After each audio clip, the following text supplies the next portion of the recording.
Hi, my name is Matt. I've never made a video before, so I thought that I should introduce myself. Uh, the short of it is, I'm just a guy. I'm interested in modern Chinese history and modern Chinese politics. I speak Chinese a little bit. Um, but I'm not working for anyone. I'm not being paid by anyone. I don't have an agenda other than, my own internal monologue. Um, I just noticed something that was pretty egregious, and it seemed like someone should say something about it, and this is my attempt to do that. So I was reading this article on the persecution of Uyghurs in China. This is a very long article. It contains probably hundreds of claims from hundreds of different sources. This video is certainly not to support or rebut the article as a whole or evaluate all of the claims that are made in it. I am really noticed something very specific that I'd like to dig into. And that is that if you scroll down to here, you will find a heading that says forced cohabitation, co-sleeping, rape, and abortion. And under this heading, you'll find some pretty serious claims. It says that over 1 million Chinese government workers began forcibly living in the homes of Uyghur families to monitor and assess resistance to assimilation, as well as to monitor their religious and cultural practices.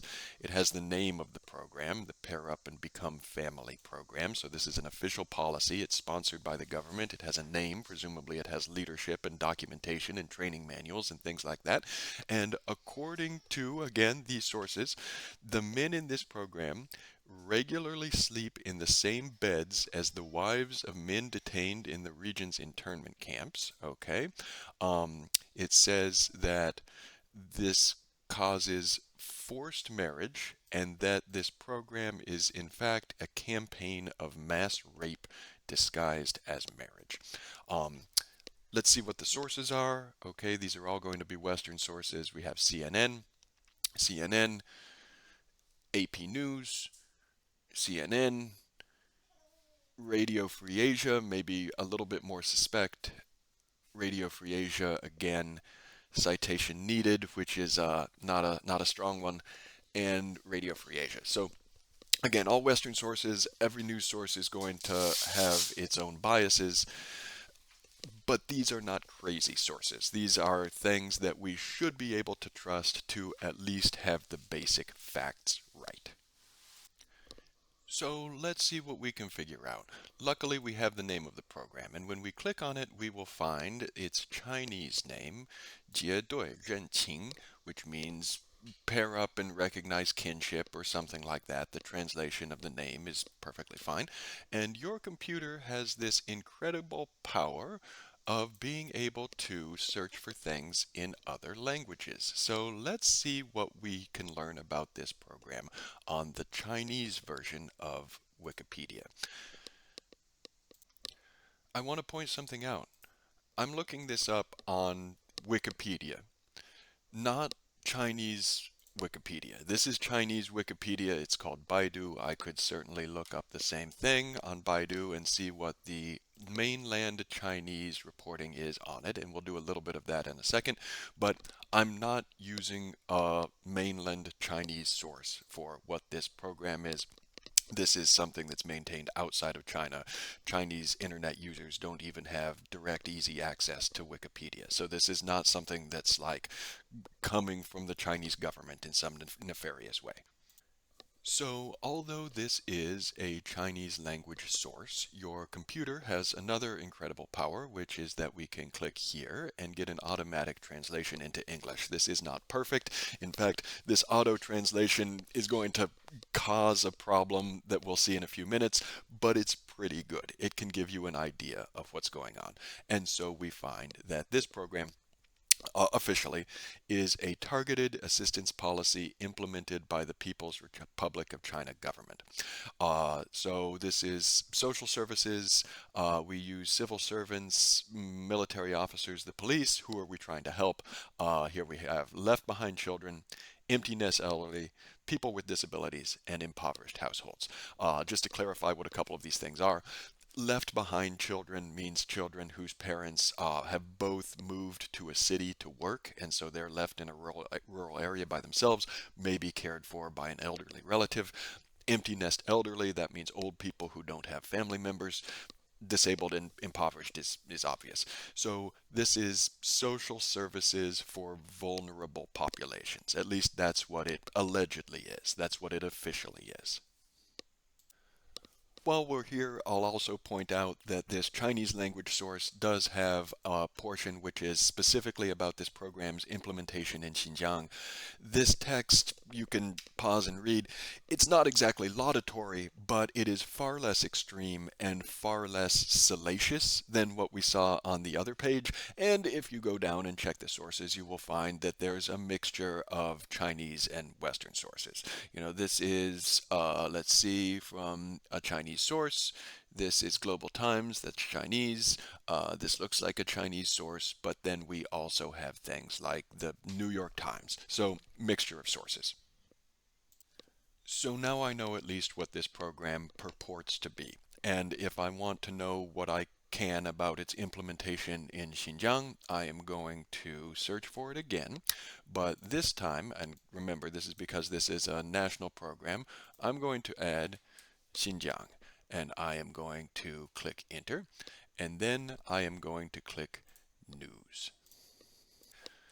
So, how is this program covered in the Chinese press? Well, what you will find, and I encourage you to look this stuff up for yourself because you can, is that in Chinese sources, usually you will find these nice small stories about all of the wonderful things that have been done for these impoverished families.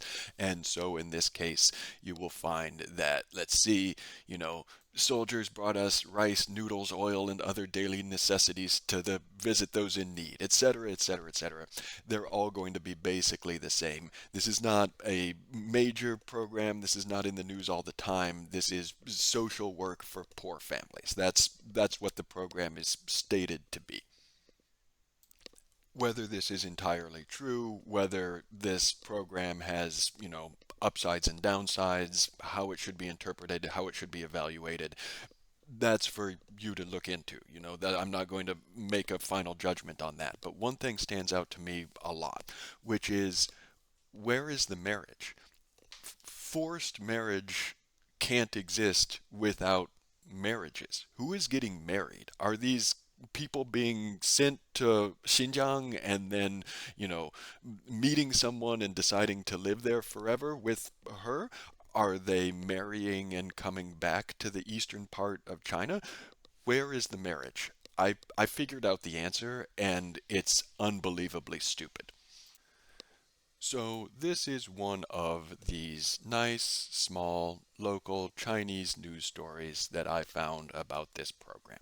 And when we click English, you will see at last the word marriage. It says ethnic unity in Xinjiang, a family marriage story. Let's work together to escape poverty and achieve moderate prosperity, which is, a Chinese government slogan. And if you don't know what's going on, you can look at this headline and you can look at this picture and you can say, aha, so here they are. Here is the Chinese government employee, and here is his victim. He went to Xinjiang and she has been forced, maybe at gunpoint, to get married to him. Well, let's see if we can figure out whether that's what happened. We don't have to get very far. Even in this English language translation of the original Chinese article, it very quickly becomes obvious that these two people are not married to each other, okay? At the end of January 2019, and by the way, 2019 is when the Xinjiang repression was allegedly at its most severe. Wang Qiang, okay, that's the man in the picture, a marriage cadre of Xinjiang University, this is going to be important, but I'll come back to it in a second, invited this woman, I'm not going to embarrass myself by trying to pronounce Uyghur names, who is the daughter-in-law of his paired relative, this other person who he was sent to help. So this woman is married to someone else, and she's a relative of the man that this marriage cadre, quote unquote, was sent to help. And if you continue to read the article, you will learn that the guy he was helping had some breathing problems, and he brought him like an oxygen machine and stuff like that. Like I say, it's another, small positive social work story. So I think that someone with motivated reasoning saw something like this and just let their imagination run wild about how these Xinjiang women must have been being abused.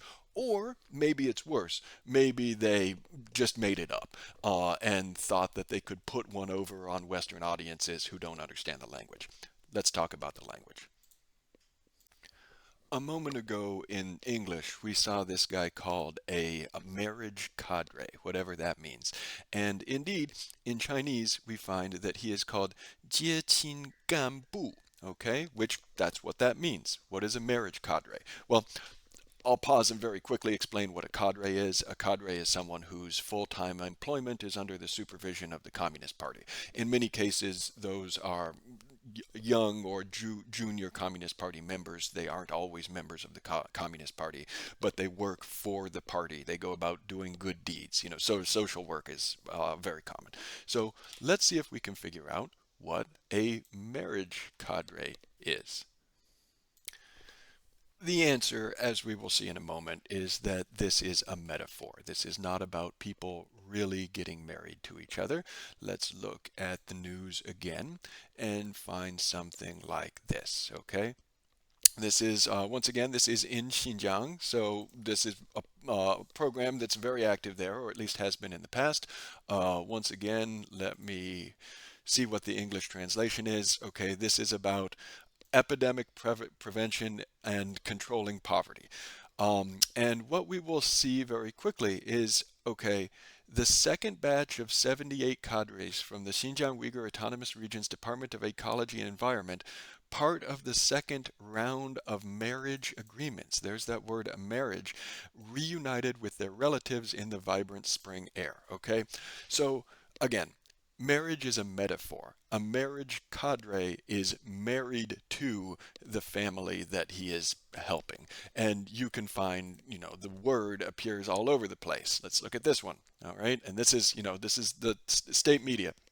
Okay, the word family is used.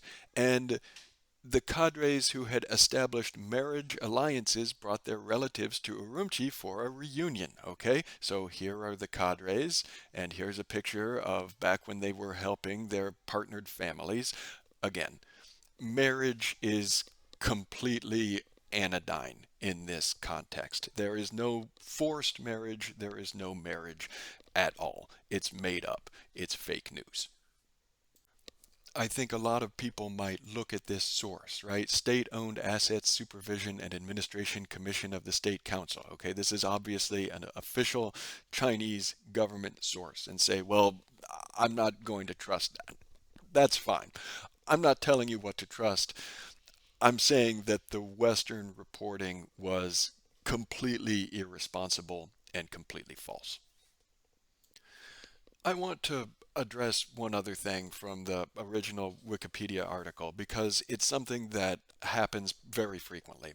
Often you will be presented with something that may be factually true and sounds very ominous, but is taken completely out of context.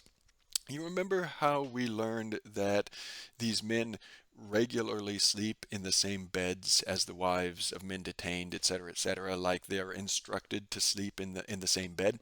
And in fact, there's even allegedly official guidance.